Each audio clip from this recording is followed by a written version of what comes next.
మహారాష్ట్ర ఉప ముఖ్యమంత్రి అజిత్ పవార్ మృతిపై తీవ్ర అనుమానాలు ఉన్నట్లు ప్రతిపక్ష నేతలు ఆరోపిస్తున్నారు. ఇది కేవలం ప్రమాదం కాదని, దీని వెనుక కుట్ర దాగి ఉందని ప్రతిపక్ష కాంగ్రెస్, శివసేన పార్టీలు సంచలన ఆరోపణలు చేయడంతో రాజకీయ దుమారం రేగింది.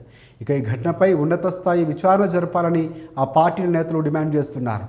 అలాగే మహారాష్ట్రలో 80% మంది ప్రజలు ఈ ఘటనపై అనుమానాలు వ్యక్తం చేస్తున్నారని కాంగ్రెస్ నేత విజయ్ వాడేటివార్ అన్నారు.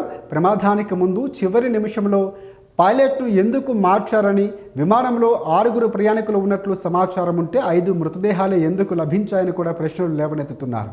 కేవలం సిఐడి విచారణతో నిజాలు బయటకు రావని, నిష్పక్షపాత దర్యాప్తు జరగాలని ఆయన డిమాండ్ చేశారు. మరోవైపు శివసేన నేత సంజయ్ రౌత్ కూడా ఇదే తరహా అనుమానాలను వ్యక్తం చేశారు. అజిత్ పవార్ తన వర్గాన్ని శరద్ పవార్ నేతృత్వంలో ఎన్సీపీ వర్గాన్ని ముందే ఏకం చేసేందుకు ప్రయత్నించారని, ఈ కారణంగానే మహాకూటమిలో ఆయనపై తీవ్ర ఒత్తిడి వచ్చిందని కూడా ఆరోపించారు. అజిత్ పవార్ మృతిపై తీవ్రమవుతున్నటువంటి రాజకీయ దుమారం, విమాన ప్రమాదంపై అనుమానాలు వ్యక్తం చేశారు.